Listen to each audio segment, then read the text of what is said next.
Hola, ¿se escucha? Sí, se escucha, Sí, buen profesor. día, se escucha. Bien, ¿y se ve? Nos vemos nosotros, pero presentación no. No, no, está bien. Básicamente, si se ve la cámara, voy a intentar compartir pantalla. Claro que me dice que el navegador está impidiendo compartir pantalla. Ahí está. Ahora me tendría que permitir compartir pantalla. A ver, ahora sí. Sí, ahora sí. Sí. Bien. Bueno.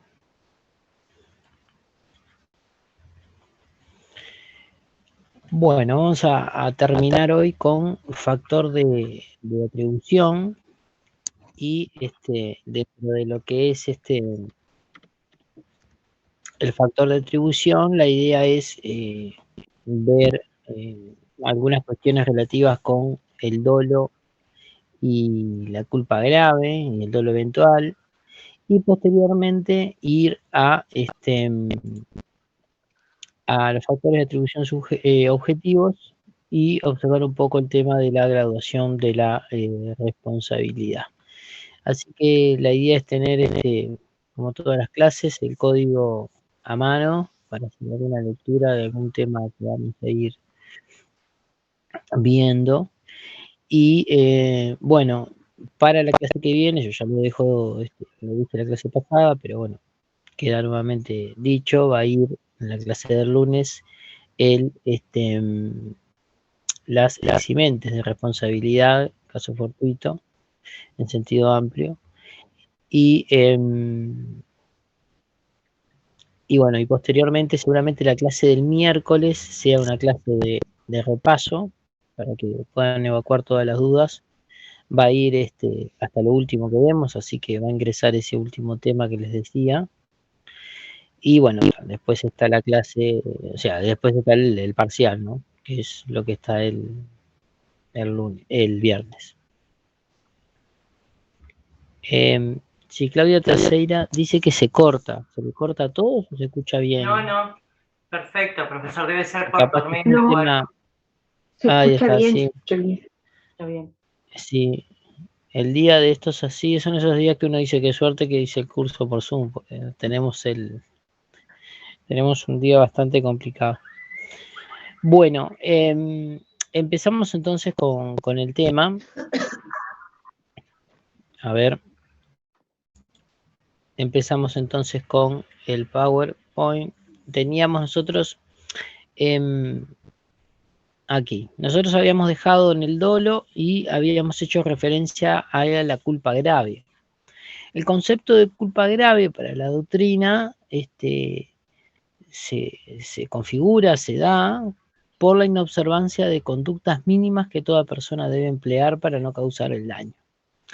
No se trata de un error que hubiese cometido cualquier persona media, razonable, como veníamos viendo con la culpa leve, sino que se trata de un error, una omisión, una imprudencia que lisa y llanamente hubiese cometido una persona excesivamente descuidada y, y refiere a cuestiones mínimas que cualquier persona puede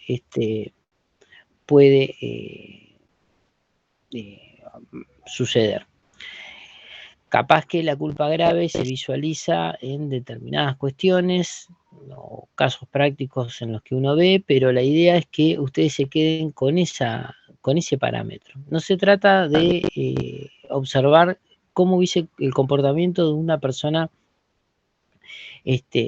promedio en la sociedad, sino de una persona que no observó las reglas elementales, mínimas para evitar el daño y por tanto termina causando el daño.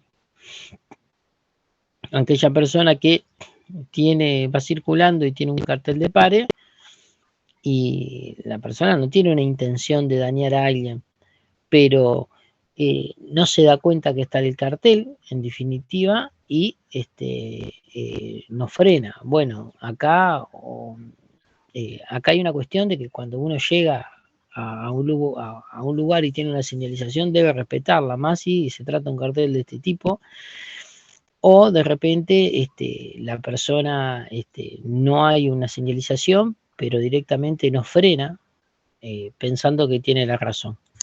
Ustedes saben que, bueno, que por ejemplo en las calles internas que no están señalizadas y que no son avenidas ni caminos, que son calles comunes, siempre tiene preferencia el que viene por la derecha.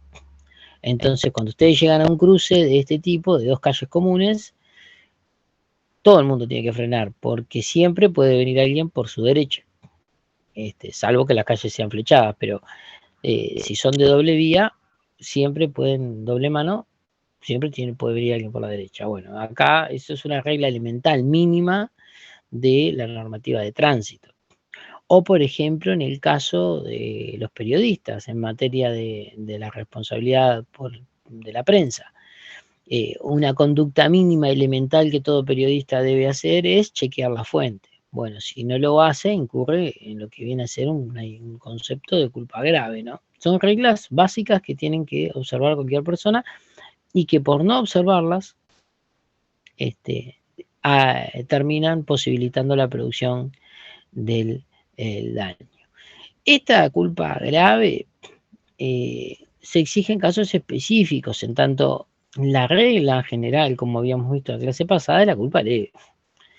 Siempre es la culpa leve, la de la persona promedio, ni excesivamente cuidadosa ni excesivamente descuidada. Es el punto medio en un momento y sociedad determinado. Pero en algunos casos puede estar específicamente establecido el de la culpa grave. Debe distinguirse porque en realidad la graduación de la culpa en un plano teórico admite 3 niveles. La culpa leve, que es la que está admitida por el 1344 y que es el parámetro de la persona promedio, la persona media, razonable, cuidadosa. El parámetro de la culpa grave, que es aquella persona que no cumple ni siquiera con las conductas mínimas de una persona que toda persona debe desarrollar para evitar el daño, y el de la culpa levísima, que es aquella que en definitiva requiere un actuar grosero para que se configure el daño. Ahora, no debe confundirse la culpa grave con el dolo y tampoco con otra figura que capaz que ustedes todavía no hayan escuchado mucho hablar, pero más adelante y a lo largo de su carrera en algún momento lo van a escuchar, que refiere a la llamada doctrina de la real malicia. La idea no es entrar mucho en el tema, pero sí que ustedes sepan que hoy día se discute si la doctrina de la real malicia, que es un factor de atribución introducido en materia penal, se aplica a la materia civil. Pero bueno, vamos a distinguirlo un poco. Básicamente me interesa distinguirlo con el dolo eventual, porque lo de la doctrina de real malicia, despreocúpense, no va a ir para el parcial. Así que quiero concentrarme en lo que sí va a ir para el parcial. ¿Qué es lo que sucede con la culpa grave y con el dolo eventual? Perdón, Bueno, profesor. en ninguno de los... Sí. Perdón, se me cortó cuando usted dijo hay 3 niveles de culpa. La leve, la grave y en la tercera. La levísima, la culpa levísima. Ah, está. Que Ahí requiere, para que la persona incurra en responsabilidad, requiere un actuar grosero. Pero la culpa levísima, nos olvidamos un poco del tema porque en realidad la que se aplica en Uruguay es la leve como parámetro y hay casos de culpa grave, ¿sí? Podría eventualmente, por medio de autonomía de la voluntad, en los contratos establecerse así un parámetro de culpa levísima. Pero bueno. Bien, gracias. Muy bien, por favor. Entonces, con el tema del dolo eventual, al igual que la culpa grave, lo que ustedes tienen que saber es que en ninguno de los dos casos hay intención de dañar. Pero no se trata de figuras idénticas. Aquí viene, la culpa grave puede implicar una conducta deliberadamente descuidada, pero nunca va a haber una intención, ¿sí? Nunca va a haber un querer dañar a otro. Pero en realidad no se trata de una hipótesis de dolo. No debe confundirse con el dolo, porque el dolo eventual, si bien también, al igual que la culpa grave, no hay una intención de causar un daño, lo cierto es que la persona el daño se lo representa. Y acá viene la llamada culpa con representación. Algunos autores incluyen dentro del concepto de culpa estos supuestos de dolo eventual. Y dicen, bueno, cuando el sujeto se representa la posibilidad de causar un daño, pero de todas formas no detiene su actuar, porque si bien no quiere el daño, piensa que va a tener éxito en su proceder, ahí se configura un concepto de culpa con representación. De culpa que se asocia a la figura del dolo. Porque el problema del dolo eventual es que no está admitido en materia de código civil. Está establecido en el Código Penal. Ustedes habrán leído el artículo que recomendamos lectura la clase pasada. Está prevista la figura del dolo eventual, pero no está previsto en materia civil. Entonces, para algunos autores, lo que sucede es que se aplica, y ahora lo vamos a ver, el dolo eventual desde el Código Penal, y para otros no ingresa dentro del concepto de culpa en un sentido más amplio. Vamos a decir dos o tres cuestiones nomás en cuanto a la culpa grave. Bueno, este tipo de culpa está específicamente establecida en algunos artículos, como en sede de arrendamiento, lo citamos ahí en el PowerPoint, y también en sede de mandato gratuito y en sede de depósito gratuito. Vamos a leer solamente uno de ellos. Elegimos, no sé, el del mandato gratuito, el 2065 inciso 2, para que tengan una idea de cómo está previsto. 2065 inciso 2. Vamos a ver a alguien que lo pueda leer. ¿Quiere que se lo lea, profesor? Bueno, muy bien. 2065 inciso 2. La responsabilidad relativa a las culpas se aplica con menos rigor al mandato gratuito que al retribuido. Artículo 1342. Bien. Este artículo está en sede de mandato. Ustedes van a ver el año que viene que el mandato es uno de los contratos tipificados en el código. Ustedes saben que ustedes en las obligaciones ven lo que es la primera parte del libro cuarto, que es todo lo que es relativo a la materia de obligaciones. En teoría de responsabilidad civil ven todo lo que tiene que ver con esta cuestión del incumplimiento, del deber genérico, del contrato, de las relaciones de consumo, etcétera, etcétera, que causan daños. Y en el curso del año que viene, el de contratos, ustedes lo que ven es los contratos tipificados y no tipificados. Dentro de los contratos tipificados son los que están en la segunda parte del libro cuarto de Código Civil, que ahí empiezan con donación, compra-venta, y bueno, empiezan arrendamiento, todos los contratos que ustedes van viendo. Uno de esos contratos que van a ver el año que viene es el de mandato. Y el de mandato admite dos modalidades. Hay contratos que solo pueden ser onerosos o solo pueden ser gratuitos. Por ejemplo, el arrendamiento de servicios de obra o el arrendamiento de cosa siempre tiene que ser oneroso. El comodato, por ejemplo, va a ser siempre gratuito. En el caso del mandato, admite las dos modalidades, que sea oneroso y que sea gratuito.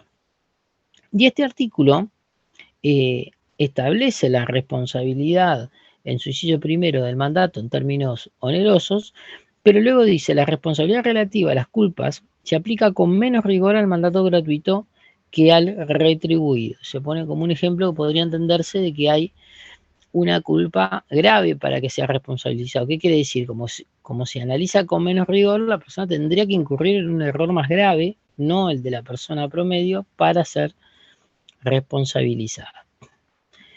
Bien. Bueno, el dolo eventual. El sujeto, en el dolo eventual, como dijimos, según el artículo 18, te lo voy a pasar medio rápido, en realidad ya lo dije, representa la posibilidad regular o la alta probabilidad de ocasionar un daño que no quiere, pero su impulso egoísta puede más y de todos modos actúa y luego acaece el daño. Si no llega a acaecer el daño no pasa nada, pero si se acaece el daño, ahí se presenta el problema. El artículo 18, inciso 3 del Código Penal prevé la figura, al decir el resultado que no se quiso, pero que se previó, se considera intencional. Lo que pasa es que para el codificador penal, esta actitud la considera igual a la intención. Esto es, como si hubiese querido causar el daño. La persona no quiere el resultado, pero lo prevé en alta probabilidad y por tanto asume y lo acepta. En cambio, la culpa con representación, y acá es donde se relaciona, el sujeto prevé la posibilidad excepcional o reducida de producir con su conducta un daño que tampoco quiere, al igual que el dolo eventual, pero de todos modos actúa y por ende se presenta el problema cuando ocasiona el daño. Entonces se presenta alguna pregunta interesante. ¿La previsibilidad es un aspecto de la culpa? Bueno, si entendemos que es un aspecto de la culpa, la previsibilidad, podría ingresar esta idea de representación, de representarme el daño que va a acaecer. Un pensamiento, una forma de entenderlo es que si el evento dañoso no era previsible, no puede haber culpa, porque si no tengo posibilidad de preverlo y la previsibilidad es un aspecto de la culpa, no hay culpa. El artículo 18 del Código Penal incluye la previsión en el concepto de culpa, porque no lo define de la misma forma que el dolo eventual, sino que se dice directamente, el daño que se previó como imposible se considera culpable. O sea, se puede vincular la previsibilidad a las nociones de negligencia, imprudencia, impericia, etc. El Código Penal lo hace en estos términos. El Código Civil guarda silencio, no lo dice en el 1344 en cuanto a esta idea, ¿no? Bien, la aplicabilidad del dolo eventual al sistema normativo civil. Este es un problema. Acá hay dos grandes posiciones. Una posición es que ustedes entiendan que se admite. ¿Cómo ingresa el dolo eventual como factor de atribución en el sistema jurídico uruguayo? Bueno, en base a un fundamento de una idea unitaria al sistema jurídico, y lo que dice esta posición básicamente es, bueno, el sistema jurídico es uno solo, el sistema civil y penal, si bien tienen códigos diferentes, responden a un mismo sistema jurídico general, y por tanto pueden haber aplicación de normas del derecho civil al Código Penal y del Código Penal al derecho civil, y este es uno de los casos. El artículo 18 prevé la figura del dolo eventual, el Código Civil no la prevé, aplicamos el artículo 18 para los casos en donde la persona se representa el daño que puede causar en alta probabilidad, y sin embargo de todas formas actúa porque su impulso egoísta puede más y termina causando el daño. En otra posición entendemos que no, que debe rechazarse la aplicación de la figura del dolo eventual al Código Civil o al sistema civil, porque más allá de todos estos argumentos que decíamos, acá no es que el Código Civil no diga nada porque hay un vacío y que por tanto lo integramos aplicando otros artículos, o que el artículo 18 del Código Penal diga que se aplica a la materia civil, sino que el propio codificador resolvió el problema al decir que en definitiva el criterio de distinción entre el dolo y la culpa es claro, es la intención o no intención de causar un daño. Si hay intención de causar un daño, como dice el 1319, será un supuesto de dolo. Si no hay intención de causar un daño, va a caer dentro del concepto más amplio y general de culpa.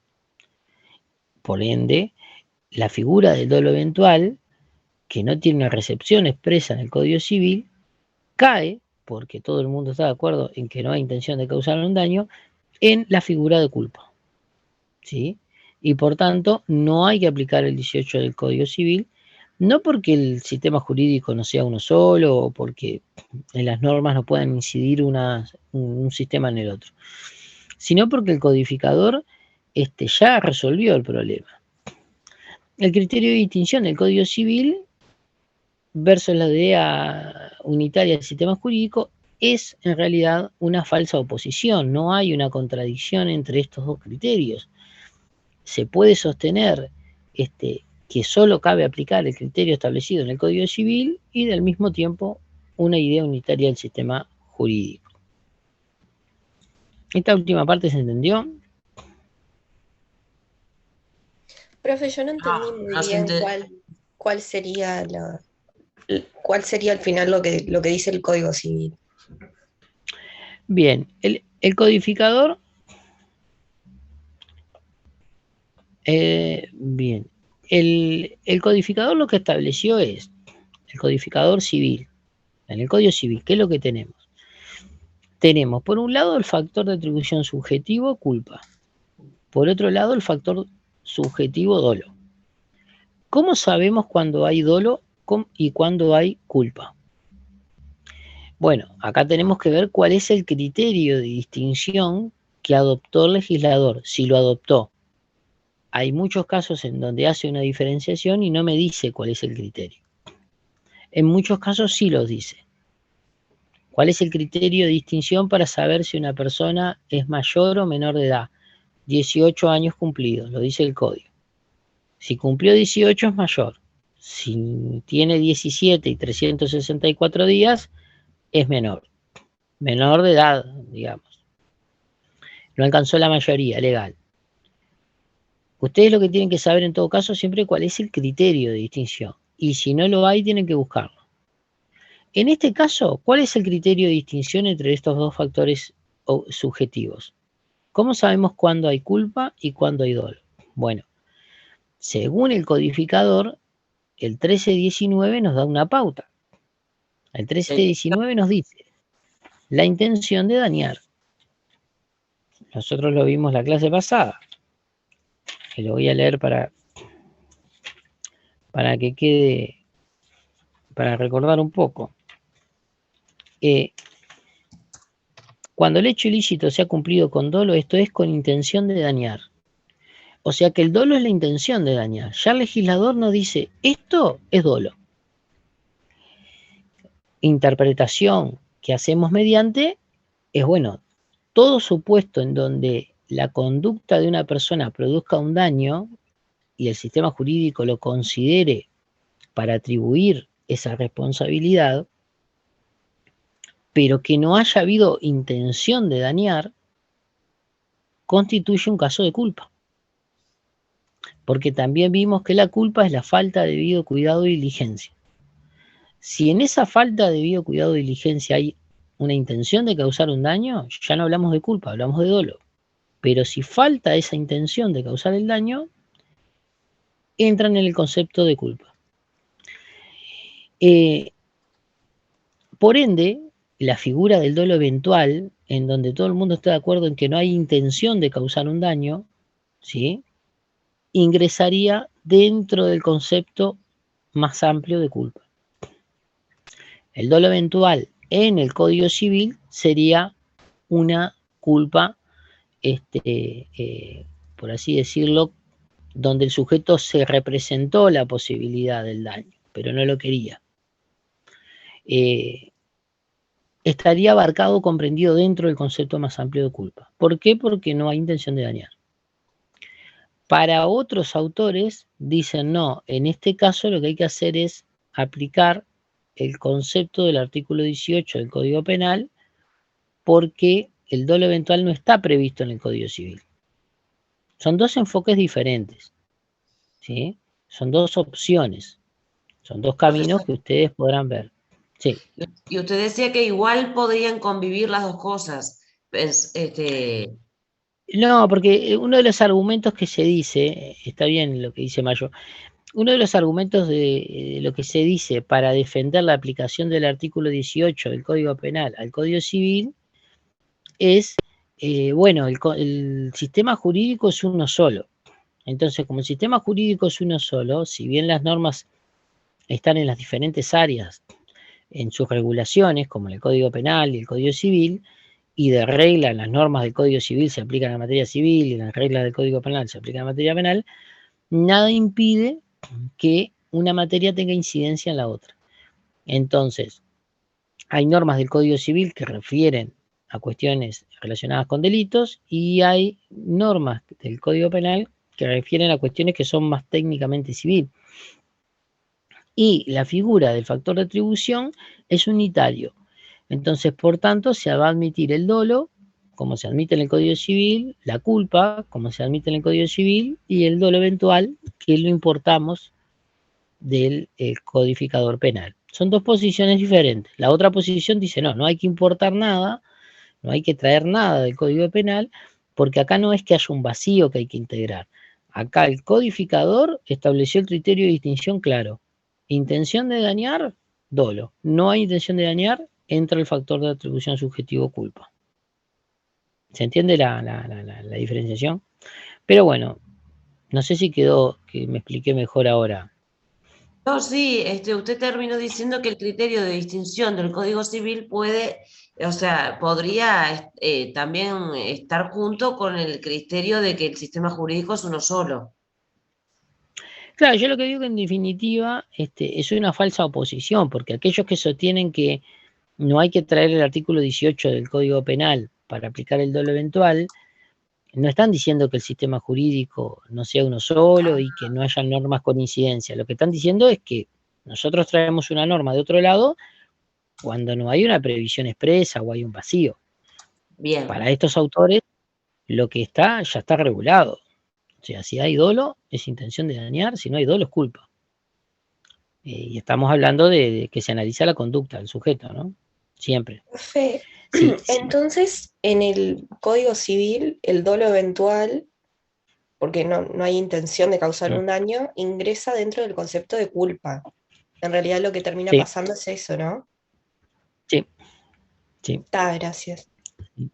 Las únicas dos sentencias que conozco sobre el tema toman esta posición, que es la posición que asume Peirano.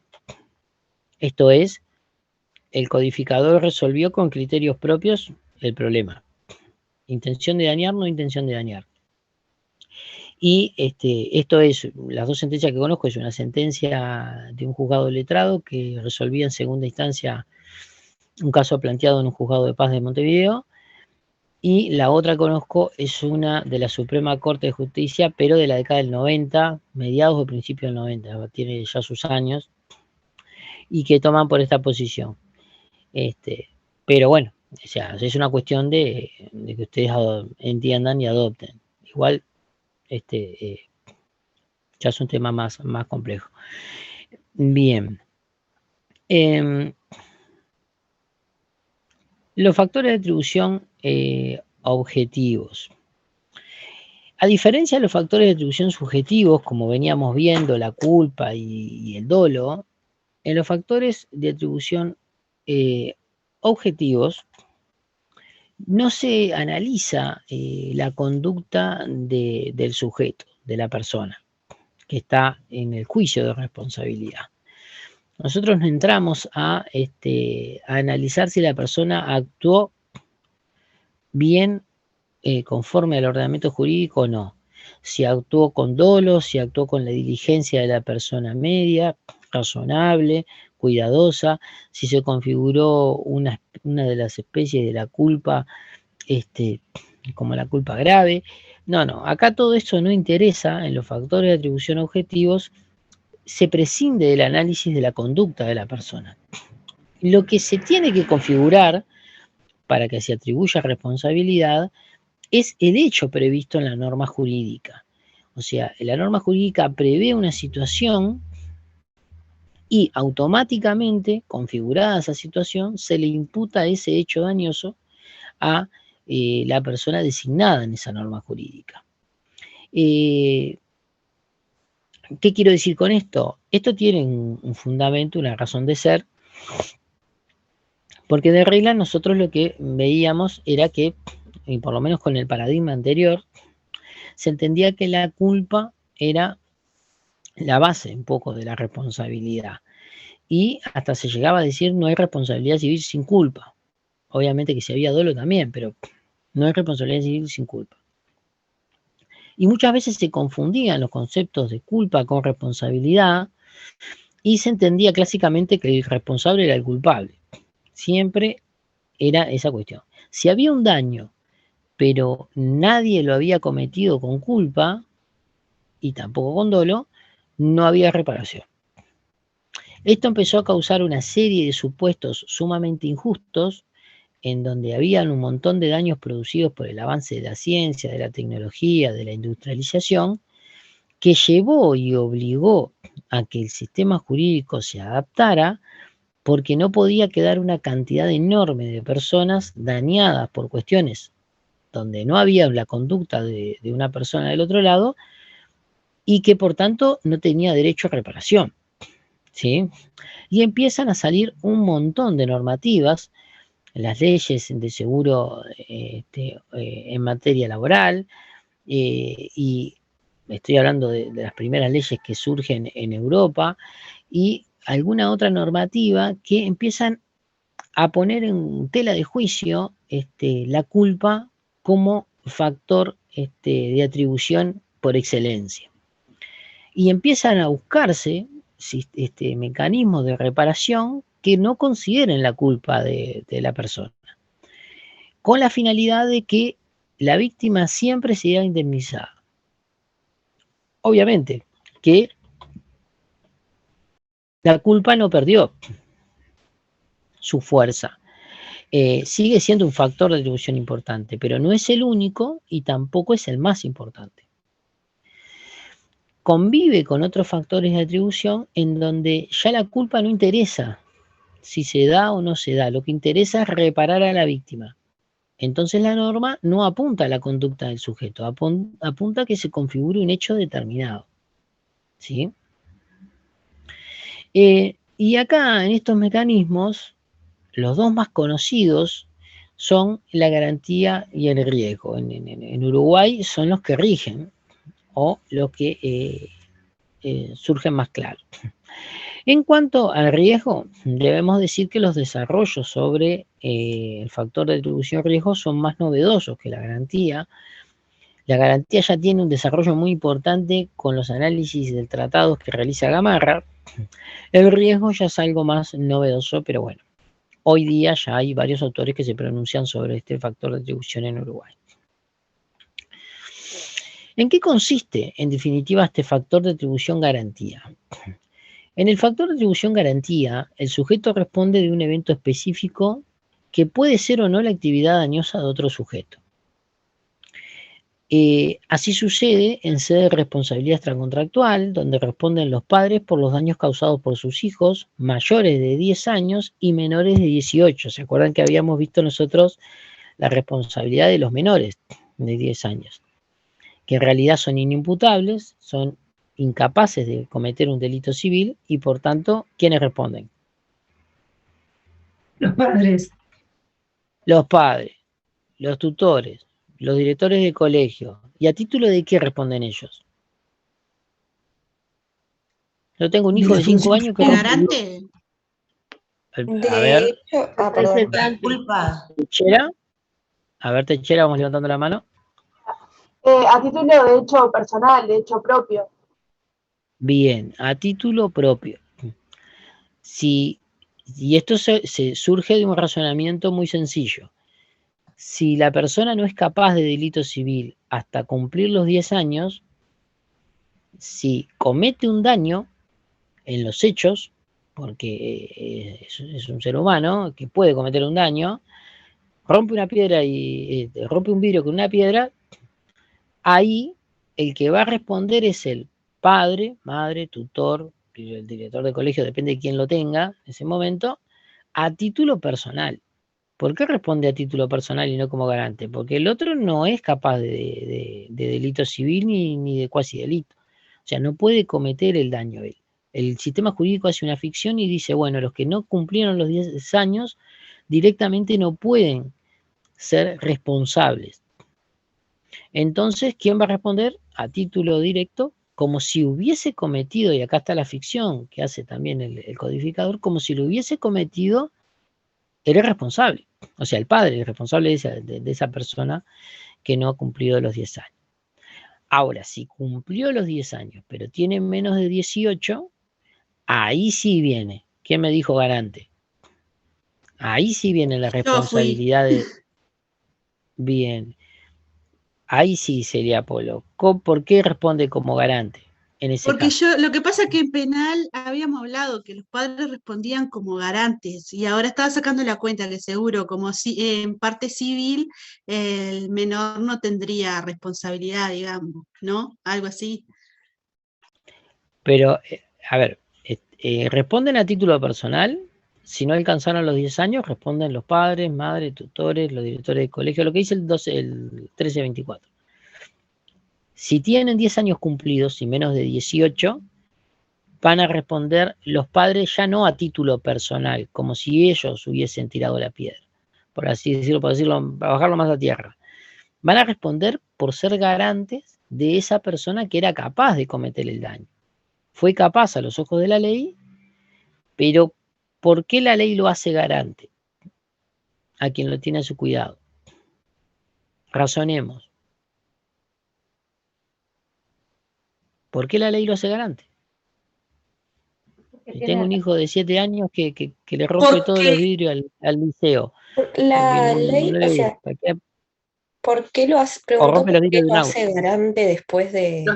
Sí. Porque ya hay discernimiento en el niño, entonces ya sabe que después Porque de ya los 10 razona. Lo que Ya pasa Bueno, es que el pero niño no ahí puede vamos pagar, no va a poder pagar el vidrio, no va a bien. poder Eso es lo que quería reparar el escuchar. daño. pero ya Ahora el yo le niño voy a dar la... consciente Ahora de yo que le voy a dar la... Está bien. A ver, ¿por qué a la niña, niño o adolescente? Porque vamos a entendernos, hasta los 13 años son niñas o niños y después son adolescentes, pero acá hay un corte a los 10. O sea, puede tratarse de una niña o niño de 10, 11 o 12, o puede tratarse de un adolescente de 13 a 18.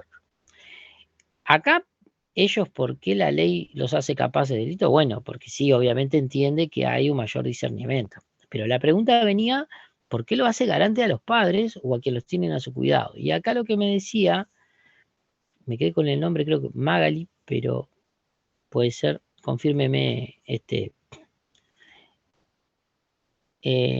Maya. acá, bien, perdón, me quedé con la M ahí, Ana Maya, lo que decía era lo que quería que me dijera. Los hace garantes porque generalmente no tienen dinero, son insolventes, no trabajan. Y el enfoque del sistema jurídico ya no es ver quién es el culpable o no es el culpable, lo importante es que se resarza a la víctima. Entonces, esta conjugación dice, bueno, no son capaces de delito, cuasi delito civil hasta los 10. Después de los 10 sí lo son, porque serán más maduros, porque te dan más juicio y discernimiento. Y hasta que cumplan los 18 años, los padres, madres, tutores, los directores de colegio, son los garantes de los daños que ellos cometan. Obviamente que hay que ver en cada situación donde se da esto, y lo hace por un tema económico, no tienen solvencia, ellos no van a reparar ese vidrio del auto roto, o del vecino o el daño que hayan cometido. No tienen dinero, los considera responsables, pero hace garante a los otros sujetos.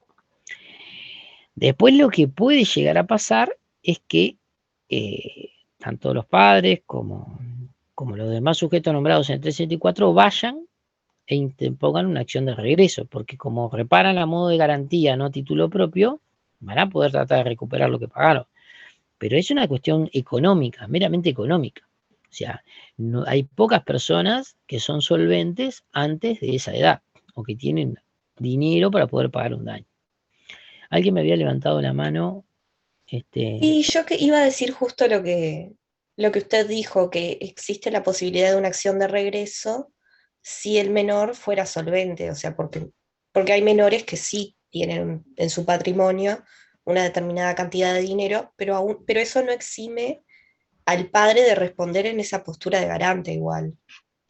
Y sí, claro, claro, porque aparte es una forma de garantizar que la víctima tenga una reparación. Si no, imagínense que cualquier daño que, si los hace, si dice, bueno, si no estableciera el 1326 la acción de regreso, directamente sería mejor que me rompa el vidrio el de 9 años que el de 11, porque si me lo rompe con 9 años, por lo menos voy contra los padres, a título propio. Si me lo rompe el de 11, voy contra un insolvente.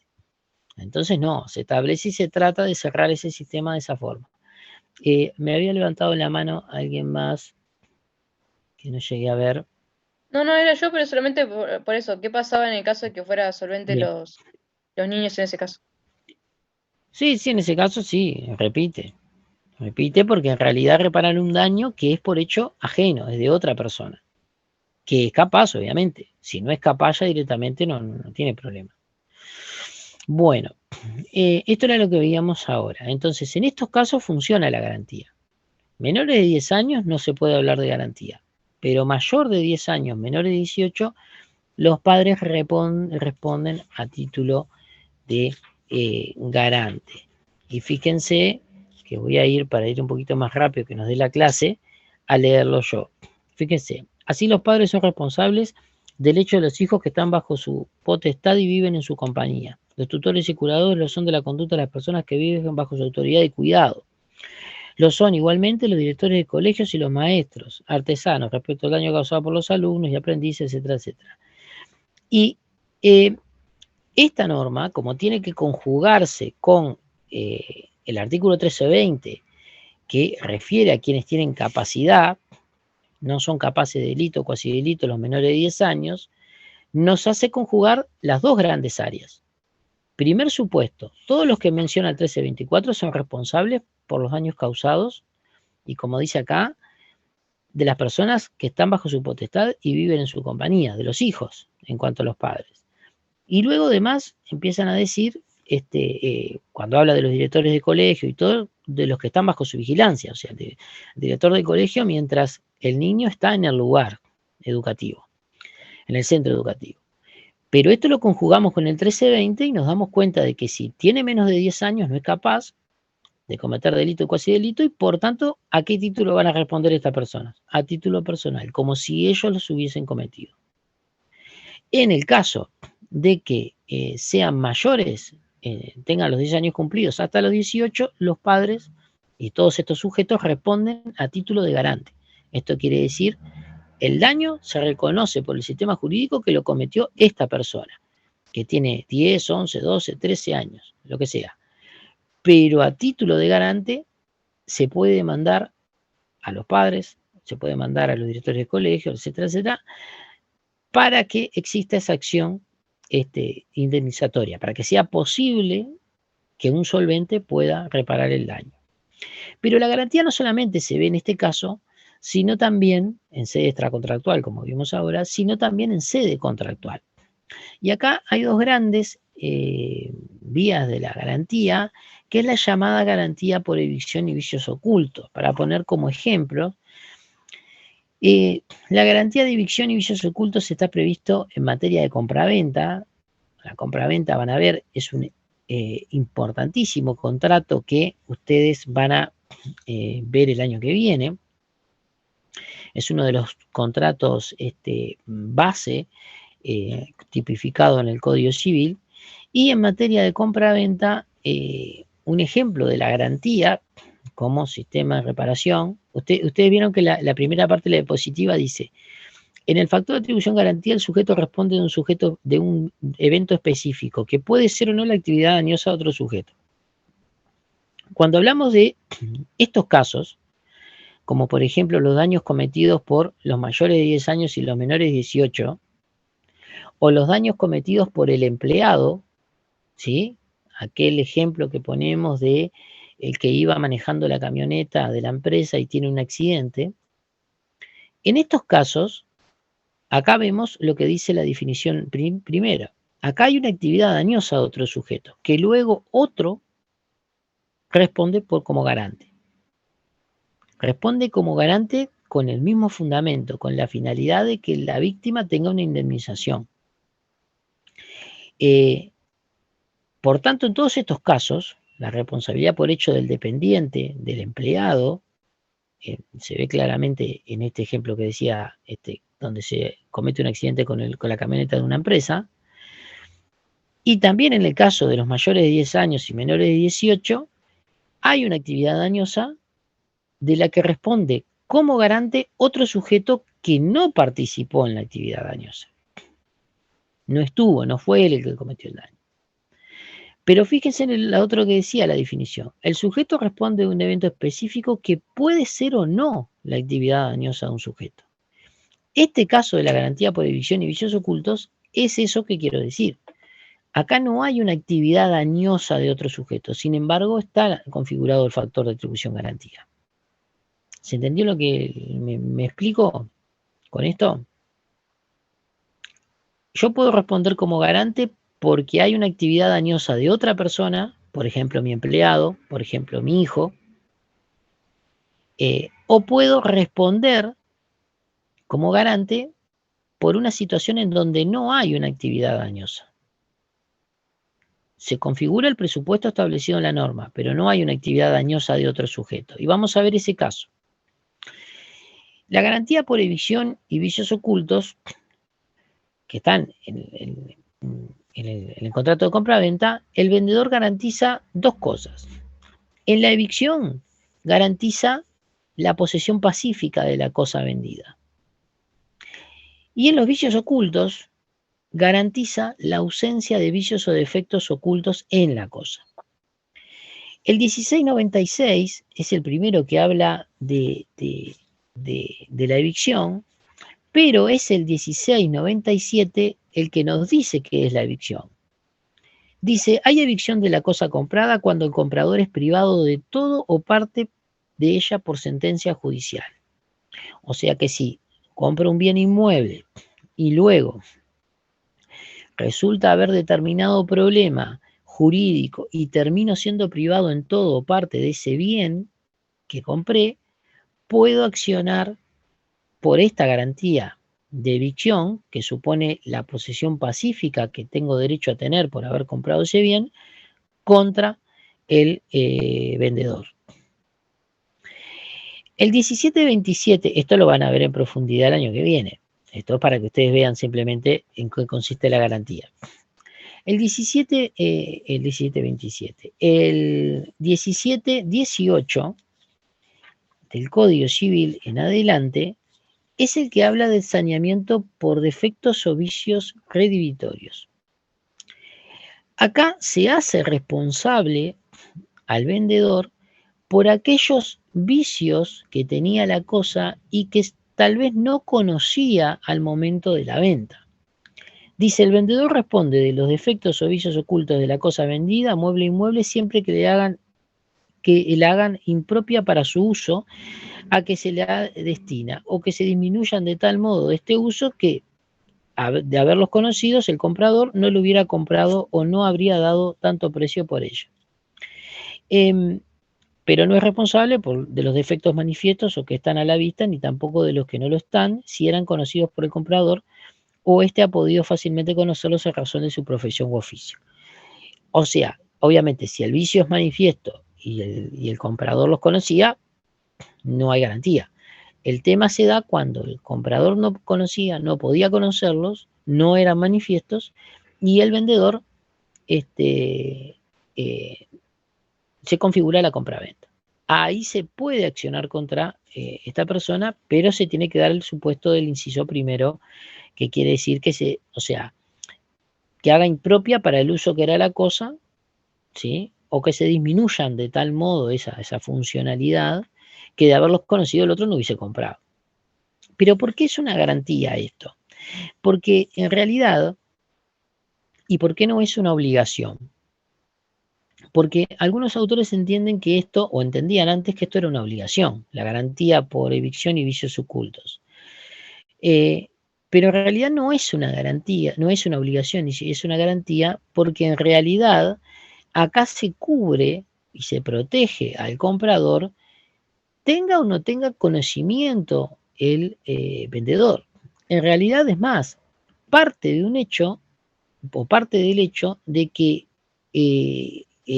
vamos a decir, la afección al bien, ya sea por ser privado, por sentencia judicial, en todo o en parte, o por un vicio que se desconocía, es un hecho ajeno a la voluntad del vendedor. O sea, en definitiva, no es una conducta que él deba desplegar. Por eso se entiende que acaecida el saneamiento o el vicio, ahí puede haber esta acción. Para ustedes y para el parcial, si les preguntan lo que son los factores de atribución objetivos o qué factores de atribución conoce, bueno, van a decir lo que saben de culpa y la dolo, van a decirle el concepto de culpa, el 1344, el concepto de dolo del 1319, que se aplican a toda la materia, etcétera, etcétera. Cuando vayan a garantía, lo importante que ustedes digan es esto, es que la garantía en definitiva funciona con prescindencia de la voluntad del sujeto, porque en realidad si no sería un factor de atribución subjetivo, y el garante responde por un hecho previsto en la norma que puede ser o no la actividad dañosa de otro sujeto. ¿Cuándo es la actividad dañosa de otro sujeto? Bueno, en el caso de la responsabilidad por hecho del dependiente. Cuando no hay actividad dañosa de otro sujeto e igual se puede responder como garantía, en la garantía por evicción y vicios ocultos. No se le va a pedir que hagan un desarrollo de los institutos de vicios ocultos ni evicción, simplemente que lo sepan. Bueno, y la definición de qué es la evicción y vicios ocultos están de estos artículos, básicamente ya lo sabemos, ¿no? El vicio oculto es un vicio que afecta a la funcionalidad de la cosa y que puede tornarla hasta incluso impropia para su uso. Y lo que es la garantía por evicción, la evicción lo que es la privación de la cosa por sentencia judicial. Puede ser privado en todo o en parte. Bien. Por su parte, ¿esto quedó claro? Estoy mirando un poco la hora. Bueno, pienso que sí. Le atribuyo significado del silencio. Bueno, el riesgo es el otro gran factor de atribución que está en materia de derecho civil. Profesor, El riesgo... ¿puede dar un sí. ejemplo de vicio oculto? ¿Cuál sería? Y no sé, imagínense un bien que compra, que los vicios sean de tal magnitud que afecte la funcionalidad, que usted no pueda vivir en el lugar, por ejemplo. O sea, en realidad la casuística puede ser enorme, hay que ver el caso concreto, pero bueno, tiene que ser algo que afecte la propia funcionalidad del bien y que la haga impropia para lo que usted lo compró. Si usted compró una casa para vivir, bueno, capaz que tiene vicios que se desconocían, que al momento, a los 6 meses surgen.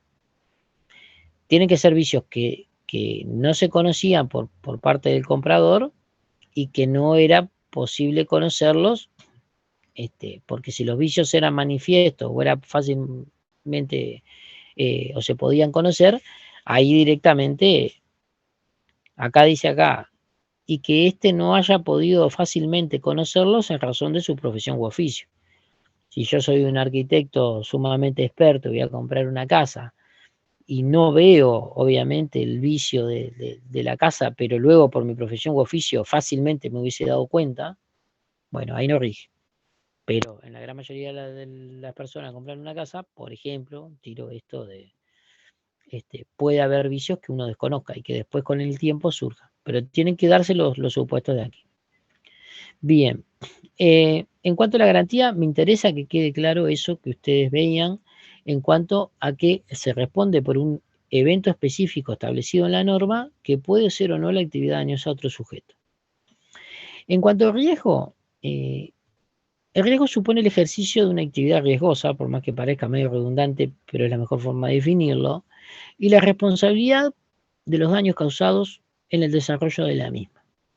Antes la teoría de la responsabilidad por riesgo no existía, esto se fue creando, y también tuvo un gran desarrollo con el impacto del avance de la ciencia y la tecnología. Pero si nosotros miramos un poco el Código Civil, podemos ver algunas hipótesis en donde el codificador ya visualizaba la figura del riesgo y establecía la responsabilidad severa en determinados casos. A ver, creo que andamos con algunos minutitos. ¿Alguien que pueda leer el 1329? ¿Se lo leo, profe? Bien. Y después otra persona que pueda leer el 1329.1. 1329. El daño causado por un animal salvaje o feroz será siempre imputable a quien lo tenga bajo su guarda, sea o no su propietario, aunque no le hubiese sido posible evitar el daño y aunque el animal se hubiese soltado sin su culpa. Lo dispuesto precedentemente no será aplicable a las autoridades y funcionarios de los parques o jardines zoológicos estatales o municipales, respecto de los cuales regirá lo establecido en el artículo anterior. La misma regla se aplicará a los propietarios de parques o jardines zoológicos privados, guardianes de los mismos y dependientes encargados de la guarda de los animales.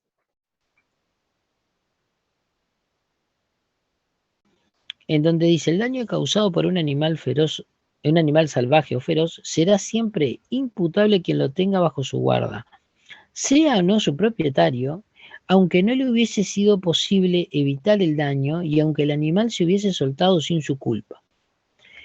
Acá lo que la norma quiere desplazar como, vamos a decir, como defensa en el juicio de responsabilidad, es que la persona alegue que desarrolló la conducta de mayor diligencia posible para prevenir el daño, que quiere descartar la culpa. Yo no puedo venir y decir, yo no fui culpable de que el animal feroz se me soltó. Yo no fui culpable porque no me hubiese, o sea, no me era posible prevenir el daño. La norma lisa y llanamente esto no le interesa. Lo que dice es, usted va a responder civilmente si tiene un animal feroz. Porque usted está ejerciendo, y este es el razonamiento que se puede hacer ahora, una actividad riesgosa. Introduce a la sociedad un animal que no es doméstico y que no es domesticable, es por naturaleza salvaje o feroz. Entonces, y caso de jurisprudencia, la persona que se paseaba con un león en un jeep y que todo el mundo quería sacarse una foto y el león era bárbaro porque la verdad que no mordía a nadie, era espectacular.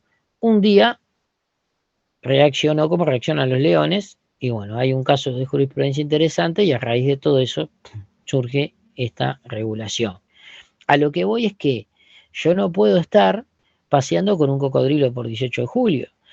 Será más domesticable, menos domesticable, pero es un animal salvaje o feroz. Y si esto causa un daño, la persona va a responder lisa y llanamente, así hubiese demostrado que empleó toda la diligencia de buen padre de familia para prevenir el daño, así hubiese demostrado que se le escapó, se le soltó sin su culpa, no interesa, responde. Luego da, en definitiva, el artículo 1329 algunas hipótesis, el 1329.1, en cuanto a lo que se entiende. Dice, se consideran animales feroces o salvajes los que no son ordinariamente domesticables. O sea, sacamos en principio los animales domesticables. O son peligrosos para los seres humanos por su agresividad, costumbres, tamaño o fuerza, tales como, y ahí vienen los grandes felinos, paquidermos, osos, cocodrilos, ofidios venenosos y boas, primates grandes, etc.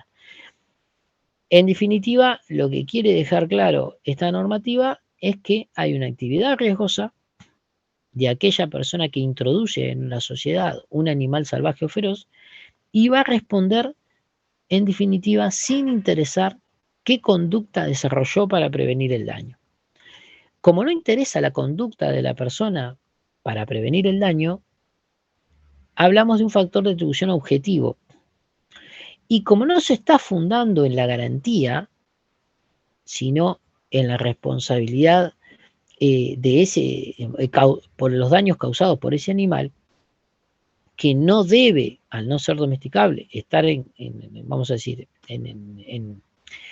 en contacto, por lo menos, o introducirlo en la sociedad sin generar un riesgo muy probable, lo hace responsable sea cual sea, en definitiva, la razón o fundamento de por qué el animal se escapó y dañó a otro.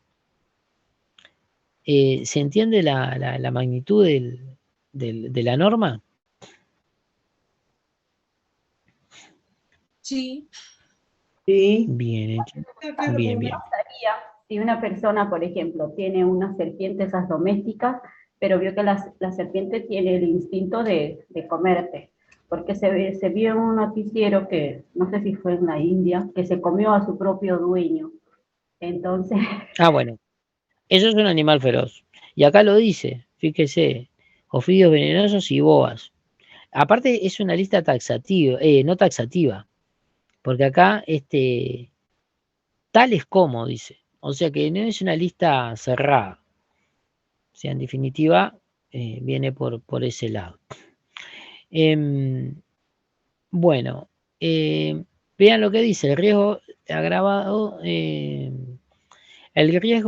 que la guarda de estos implica determina un régimen de responsabilidad objetiva, en el cual el guardián del animal feroz no se exonera responsabilidad por ningún caso fortuito. Ni siquiera puedo alegar el hecho de la víctima, el hecho del tercero, o sea, venía paseando con mi león en la camioneta, y a raíz de un accidente que tengo con un tercero, se abre la puerta de la camioneta, el león sale y se come a una persona, o la mata. Bueno, ahí no puedo alegar el hecho del tercero, de que el otro me chocó y que si no me hubiese chocado, el león, no. La norma te responsabiliza igual, porque estás con un animal feroz o salvaje, y en la sociedad introduciste ese riesgo a la sociedad. Vas a responder igual. profesor, Asimismo, los perros de Pitbull, el perro Pitbull, bueno, con... sabía que me iba a preguntar eso. En realidad alguien me iba a preguntar, varios de ustedes seguramente lo pensaron. En realidad hay que ver si es un animal o no domesticable. Acá dice los que son ordinariamente domesticables. La discusión la dejo para que ustedes lo vean. Yo no soy un experto en el tema, pero o sea, son muchos de los casos de que se ven en la tele, responden a determinadas razas que generalmente son formadas genéticamente para la caza y para cazar a su vez animales salvajes, entonces habría que ver. No tengo una opinión formada sobre el tema, pero va a depender si ustedes consideran que son ordinariamente domesticables. Si lo son, bueno, podrá haber algún caso que eso no implica exonerar de responsabilidad toda. Acá estamos hablando de que el daño cometido por las cosas obligan, o vamos a decir, o sirven de fundamento para condenar al guardián. O sea, si yo tengo una cosa bajo mi cuidado, me sirvo de ella, soy guardián y por tanto responsable, sea un animal, sea una cosa inanimada, como puede ser un auto. Ahí entra todo, ¿no? Bien. Voy un poquito más rápido. Así no...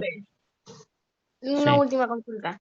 Una pregunta. Si yo, por ejemplo, tengo un león y entran a mi casa como me quieren robar y el león se los come, Sí. ¿ahí también soy responsable? Es bueno el caso. En realidad, acá la norma en sí no lo distingue.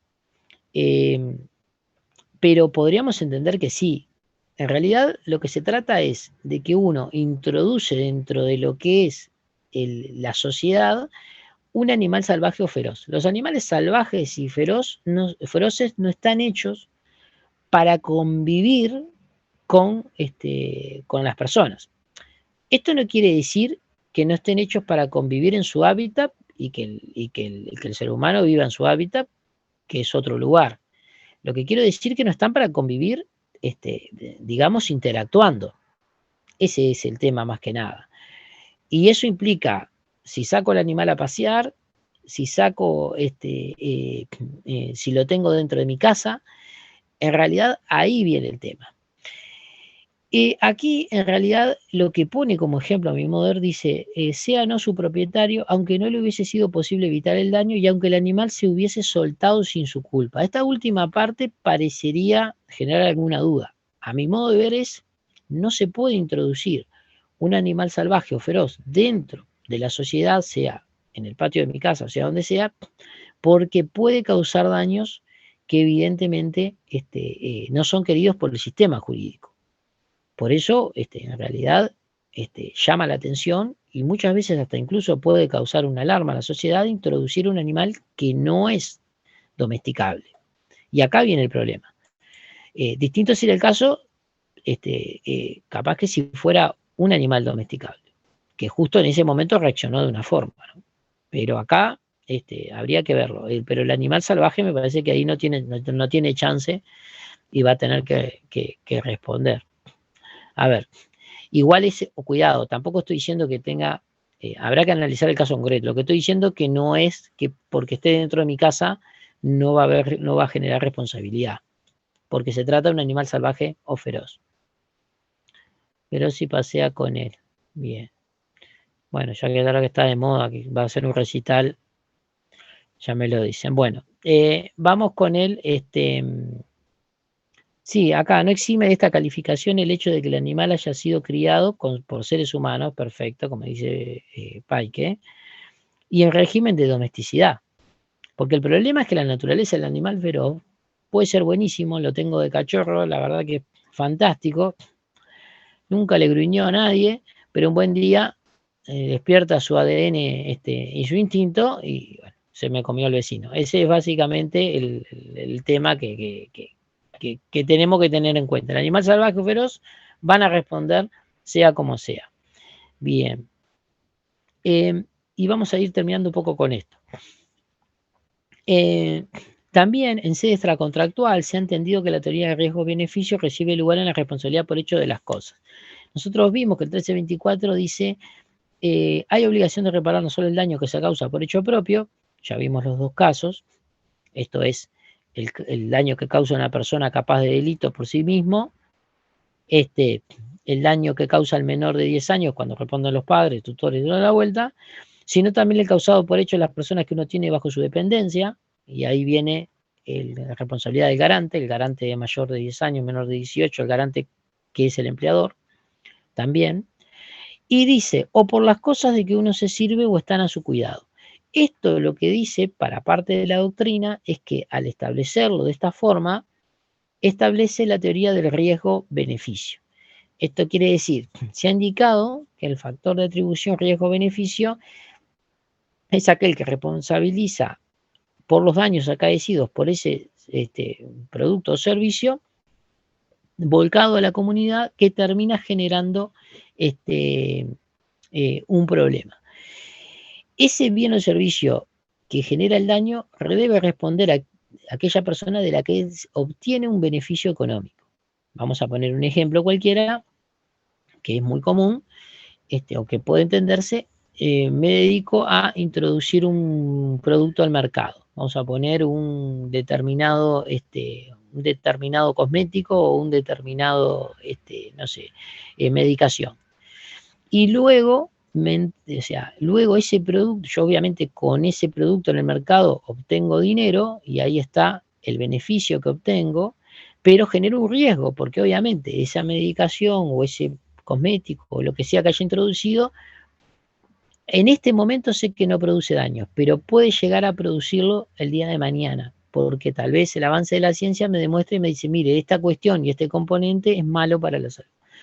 ¿Pasa eso? Bueno, ¿quién responde? Aquel sujeto que se vio beneficiado con la introducción en el mercado de ese bien o servicio. Por eso habla de la teoría de riesgo-beneficio. Y en la ley de defensa del consumidor hay una mención expresa en donde el artículo 34 de la ley 17.250 prevé que el proveedor responde por el vicio o riesgo del producto o servicio. También puede ser otra referencia donde pueden encontrar la teoría de riesgo-beneficio. O sea que si le preguntan, la teoría de riesgo es en definitiva la que hace responsable al sujeto por el ejercicio de una actividad riesgosa. Y esta actividad riesgosa en materia extracontractual puede verse claramente a través de la hipótesis del animal salvaje o feroz. También pueden verlo en la responsabilidad por hecho de las cosas en una teoría, el inciso primero, pero también pueden verlo en la Ley de Defensa del Consumidor. Y vamos a hacer unas breves menciones a la graduación de la responsabilidad en estos minutos que nos quedan.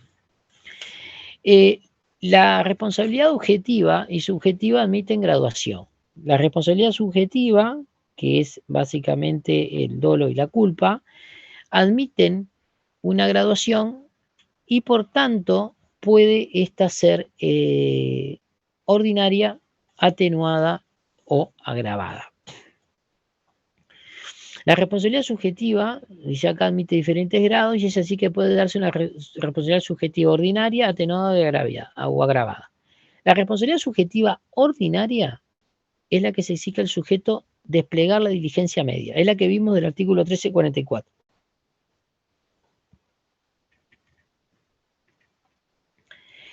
¿Por qué es ordinaria? Porque es la estándar. Es la que se exige a todas las personas. Emplear la diligencia de la persona media, razonable, etcétera, para prevenir el daño. Es la del 1344, la que habla del estándar romano del pater familia, que hoy interpretamos como la persona media, promedio, etcétera. Ni excesivamente diligente ni excesivamente descuidada. ¿Cuál es la responsabilidad subjetiva atenuada? Es cuando se exige una diligencia inferior a la media. Esto es, el sujeto cumple empleando esa diligencia inferior a la media, observando las reglas elementales que debería tener para su encargo. Por ejemplo, ya lo vimos en el mandato gratuito, cuando hablamos es una responsabilidad subjetiva atenuada. ¿Por qué es atenuada? Porque para que la persona incurra, el mandatario, el comodatario pasa lo mismo, incurra en responsabilidad, tiene que haber un error grosero, grave. O sea, no tiene que observar ni siquiera estas diligencias mínimas para el encargo. Y luego, por otro lado, la responsabilidad subjetiva agravada, que exige una diligencia superior a la media. Esto quiere decir, ya no basta la diligencia de buen padre de familia, como dice el 1344, sino que es una diligencia superior a la media. Y acá vamos a ver algunos ejemplos. Se ha entendido que la responsabilidad objetiva también admite graduación según el número de causas extrañas, pero vamos a ver esto en principio.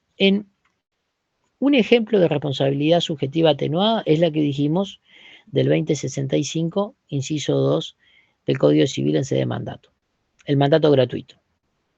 Un ejemplo de la responsabilidad subjetiva agravada, por ejemplo, es cuando la norma exige la diligencia de un buen hombre de negocios.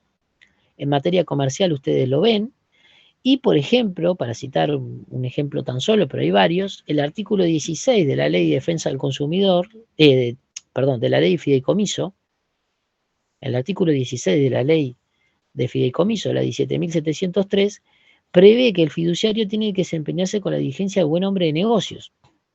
La diligencia de la persona que desarrolla negocios es superior a la diligencia del 1344, de la persona, vamos a decir, ordinaria, de la persona que tiene que desarrollar una diligencia media, ¿sí? Y también se puede ver la responsabilidad subjetiva agravada en los casos donde hay una presunción de culpa. Un ejemplo, el inciso final del 1324, donde hay una presunción de culpa. La responsabilidad objetiva también admite graduación. Esto está muy claro en el Tratado de Mariño, también en el libro de Mariño Fundamentos, y en las notas del Código está también, teniendo como criterio de clasificación el número de causas extrañas admitidas. Entonces, puede haber una responsabilidad objetiva que sea, recordemos que la responsabilidad objetiva es la que no le interesa la conducta del sujeto. Tiene que darse el supuesto que está previsto en la norma. Y si se da el supuesto previsto en la norma, el sujeto responde automáticamente. ¿Se acuerdan? Entonces, en la responsabilidad objetiva puede ser ordinaria. Hay un ejemplo, el transporte de mercaderías, el artículo 168 del Código de Comercio, prevé que es una responsabilidad objetiva ordinaria, porque en definitiva lo que puede hacer el sujeto que transporta mercaderías es exonerarse de responsabilidad por cualquier causa extraña no imputable. la clase que viene esto les va a cerrar más porque van a ver este tema. Agravada en el depósito hotelero, en los artículos 2278 y 2279, en donde admite alguna de las causas extrañas, pero no todas, o puede ser absoluta, y es el caso que vimos del daño del animal feroz, es objetiva porque no interesa la conducta del sujeto para prevenir el daño, y es absoluta porque, por eso digo es objetiva absoluta, porque el sujeto no se va a exonerar por ninguna causa extraña no imputable. No puede alegar ni el hecho de la víctima, ni el hecho del tercero, ni siquiera que un rayo soltó al animal. Va a tener que responder. O sea, no puede alegar el caso fortuito en sentido estricto, o la fuerza mayor. Según se admitan todas o algunas de las causas no imputables, va a ser esta graduación que vemos, ¿sí? Y bueno, también se podría llegar a entender que es una responsabilidad objetiva atenuada los casos de la presunción de culpa. La responsabilidad objetiva atenuada y la responsabilidad subjetiva atenuada serían conceptos que se tocan en este sentido. Y bueno, no, con esto no vamos a ahondar primero porque no va a ir para el parcial, en lo de la doctrina de real malicia, pero sí, si hay alguna pregunta al respecto, fui un poquito rápido, pero este es el momento para que pase. Bueno, igual después va a haber alguna clase de repaso, pero ¿quedó claro lo de la graduación? Tienen que leerlo en la bibliografía que recomendó Mariño. Y para que le quede más claro, en las notas del código está expresado incluso de esta manera, tienen la graduación de la responsabilidad y bueno, pueden despejar cualquier duda ahí también. ¿Sí? Bueno, que tengan buen fin de semana. El lunes entonces tenemos clase con... Gracias, profesor, por la clase. Hasta el lunes. Bueno, que pasen muy bien. Buen fin de semana a todos. Gracias, profe. Gracias.